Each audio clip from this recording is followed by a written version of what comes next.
Hace 70 años, la semana pasada, creo que fue el 16 de septiembre exactamente, se cumplieron 70 años del golpe militar, de la autoproclamada Revolución Libertadora. Y para hablar de historia, por supuesto, abrimos nuestro libro y empezamos la columna del profe, nuestro profe Juan Pablo Caraza-Torre. ¿Cómo está, Juan? ¿Cómo estás, Colo? ¿Cómo estás, Daniela? ¿Cómo estás? ¿Todo bien? ¿Nos escuchás bien?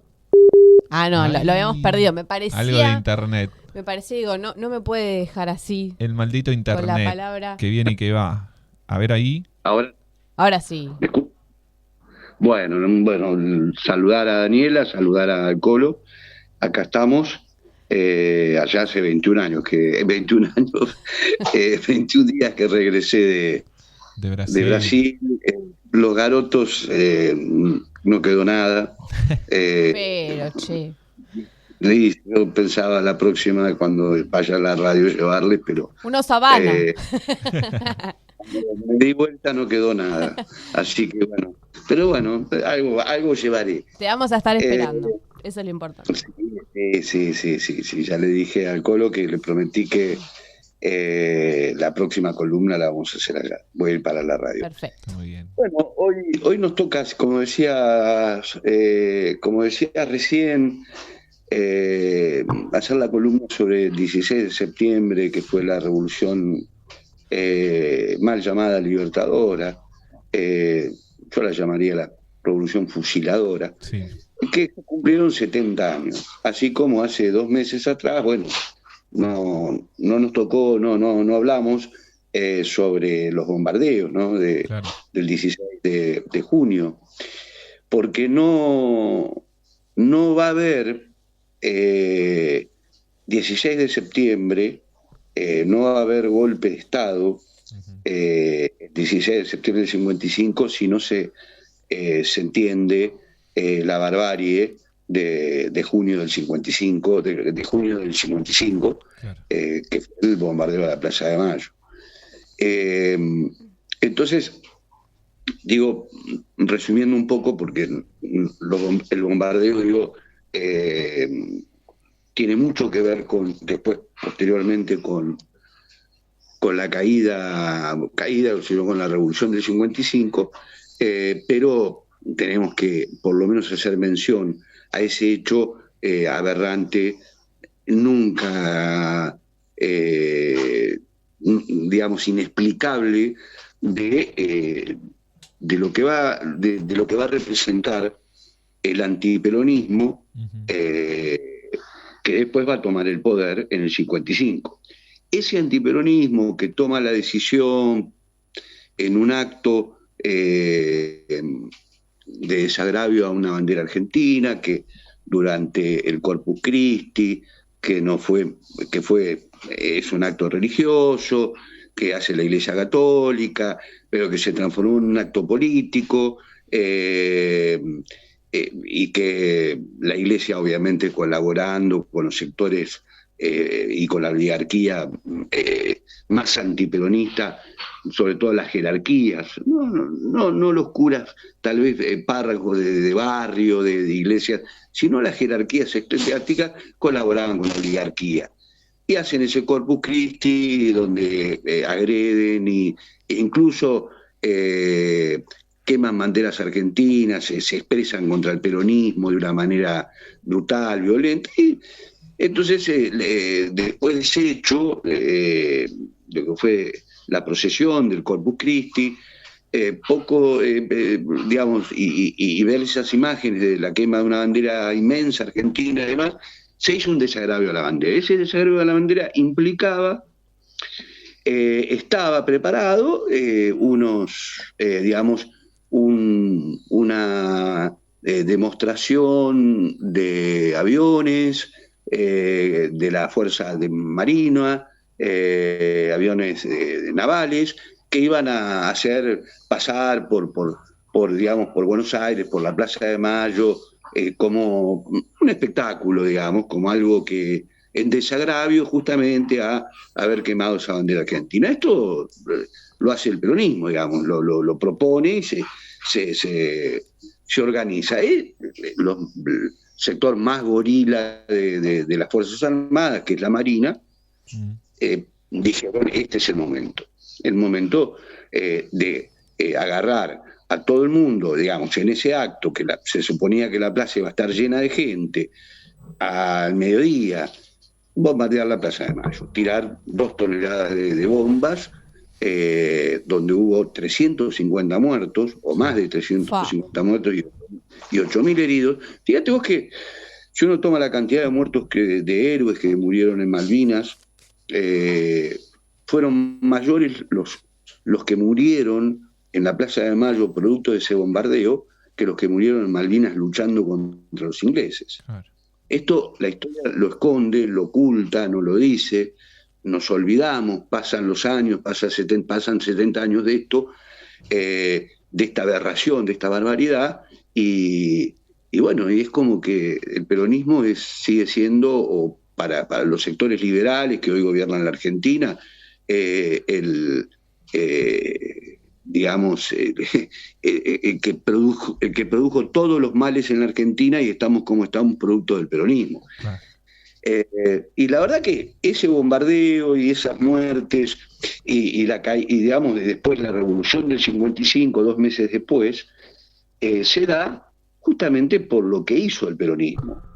Es decir, es como decir, ¿por qué está presa Cristina? Y bueno, está presa Cristina por lo que hizo Cristina. Claro. Por tener la valentía, los ovarios, sí, el patriotismo de defender los intereses nacionales. Y el peronismo en este caso, durante su primera presidencia y parte de la segunda presidencia hasta el 55, y fíjate que la elección donde más votos sacó el peronismo fue el año 54, con el 64% de los votos, lo cual Perón no esperaba. Sabía que el enemigo acechaba. Eva se lo decía, pero el otro día hablamos un poco, cuando hablamos sobre Eva, Eva quería armar a milicias populares, quería darme armas a la CGT, porque sabía que los sectores oligárquicos poderosos de la Argentina iban a intentar un golpe de Estado en la Argentina y tratar de derrocar a Perón y volcar toda la sed de venganza y de odio que venían acumulando desde el 17 de octubre. Yo, cuando daba las charlas de formación, siempre le decía lo mismo a los compañeros jóvenes, que el 55 fue el momento tal vez de mayor debilidad del peronismo en distintos aspectos, ¿no?, que lo podemos desarrollar. Pero yo creo que el golpe estaba pensado desde el mismo 17 de octubre, cuando Perón estaba preso. Fíjate vos, Perón ya en el 17 de octubre estaba preso, por lo que representaba, por todos los derechos laborales que había dado, por la adhesión popular que tenía. Se había transformado en un peligro para los sectores oligárquicos de la Argentina y también para el imperialismo norteamericano. No nos olvidemos de Braden o Perón, claro, digamos, aquella famosa frase, ¿no? Es decir, el imperialismo como tal existe y obviamente no quería que gobierne el peronismo. Por lo tanto, Perón va preso, el pueblo sale. Yo creo que estaba pensado ese golpe tremendo a la democracia argentina después de haber ganado por el 64% en el 54, y en el 55 le producen el golpe los sectores militares, siempre cívico-militares, porque detrás de Leonardi, detrás de Aramburu después, de Rojas, estaban los sectores de la Sociedad Rural Argentina, los Martínez de Oz, los Alzagonchue, en fin, todos los sectores dueños de la Argentina, incluso lo que mucho el empresariado, que era un empresariado nacional, una burguesía nacional, que se había enriquecido, que había podido desarrollar la Argentina gracias al peronismo, pero ya en los últimos años empiezan a darle la espalda a Perón y también se ponen del lado del antiperonismo, y que de alguna manera también colaboran a que este clima de malestar y demás se produzca. Ahora, ese bombardeo solamente se puede comparar con el bombardeo de una ciudad vasca que queda en Guernica, en Bilbao, en la zona de Vizcaya, una ciudad que tiene su famoso cuadro de Picasso, el Guernica, donde era una ciudad que solamente estaba habitada por niños, por ancianos y por mujeres, porque la mayoría estaba en el frente republicano en la Guerra Civil Española, y un batallón alemán, por supuesto con autorización de Franco, deciden bombardear esa ciudad, donde es una ciudad además simbólica para los vascos, porque ahí estaba el árbol, el roble, el árbol de Guernica, donde los vascos ancianos se juntaban ahí ancestralmente, desde los inicios de la cultura, vamos, ni se sabe de dónde llegaron los vascos, ¿no? Pero, y ahí creaban las leyes, y los derechos y demás. Así que era una ciudad símbolo, ¿verdad? Y fue bombardeada por los... Ahí lo perdimos. Se nos fue. Sí. Otra vez. ¿O está...?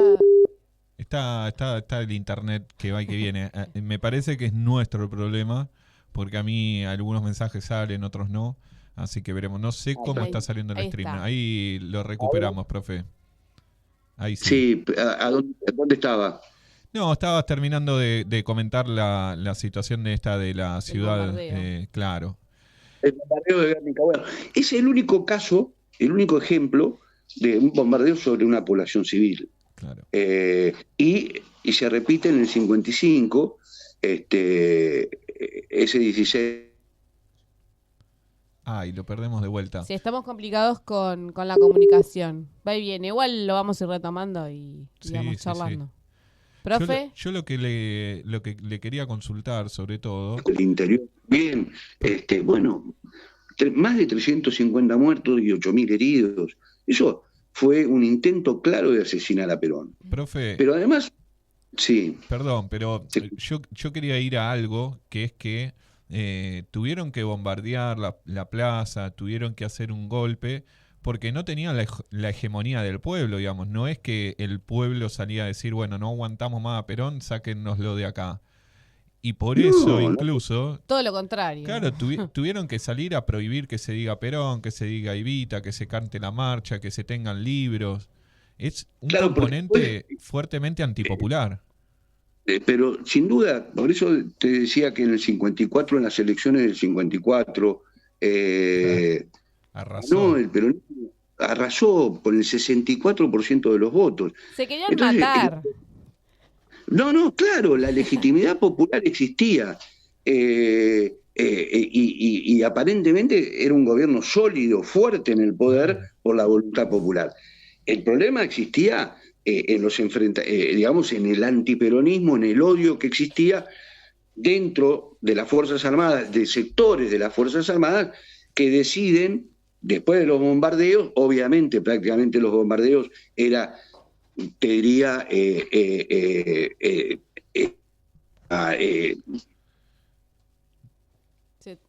Ahí se nos fue de vuelta. Nuevo. Se nos fue de vuelta.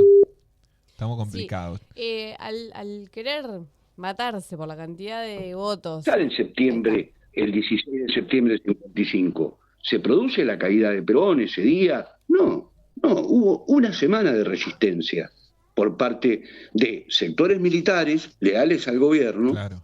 El levantamiento se produce, para hacer un poco de historia, el levantamiento se produce en Córdoba.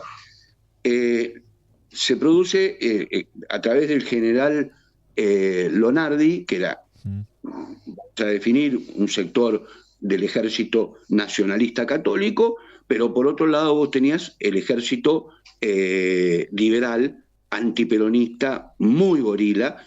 Lonardi no dejaba de ser un antiperonista furioso, pero con una concepción que ahora lo vamos a ver por qué dura muy poquito Lonardi en el poder, que es el primero que asume después de la revolución fusiladora del 55, y asume, sí, la línea liberal dura, que va a ser la de Aramburu. Profe, Ahora, ¿puedo me echar una pregunta? ¿sí?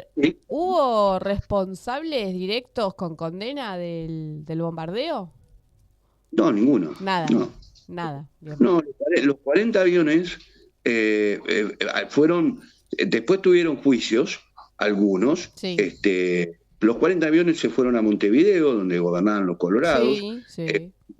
Le dieron apoyo, estuvieron ahí.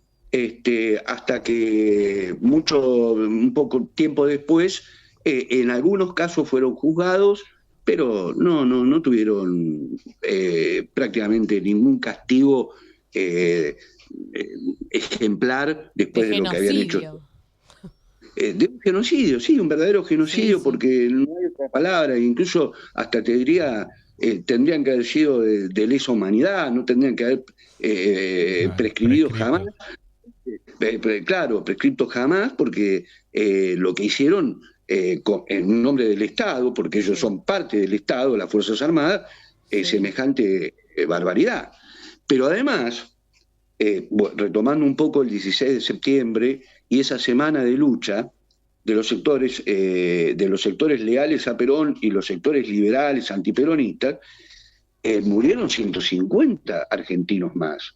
En esa defensa de un gobierno legítimo, que había ganado las elecciones legítimamente y que además era un gobierno nacional, popular y demás.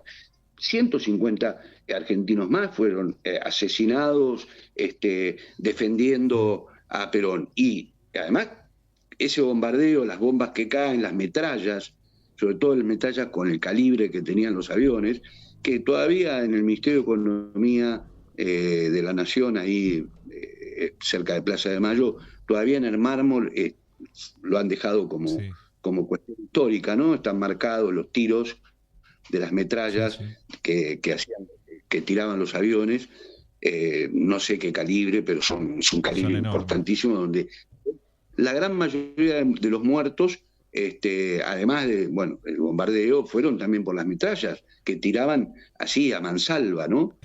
Sobre la población civil, que no tenía defensa alguna, que no esperaba el hecho, pues esto fue absolutamente a traición, es decir, era un homenaje de desagravio de la bandera y terminaron bombardeando. Ahora, ese 16 de septiembre, Perón, es decir, el gobierno militar de Lonardi asume recién el 23. Es decir, el 17, el 18, el 19 sobre todo, hubo lucha. Es decir, obviamente Perón tiene que refugiarse en la embajada paraguaya, luego va a la Cañonera, que era un barco paraguayo. Tal vez Perón esperaba pues estuvo como 20 días, ¿no? en la Cañonera. Esperaba un 17 de octubre, esperaba un pueblo en la calle que vuelva a salir en defensa del gobierno peronista. Y esto, a veces en la historia no se repiten. Algunos, el caso cito a Galasso, a Norberto Galasso, un historiador que yo respeto mucho.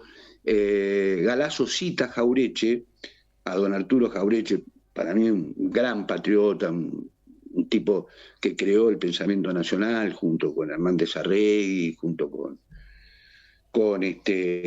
Scalabrini, que colaboraron en Forja.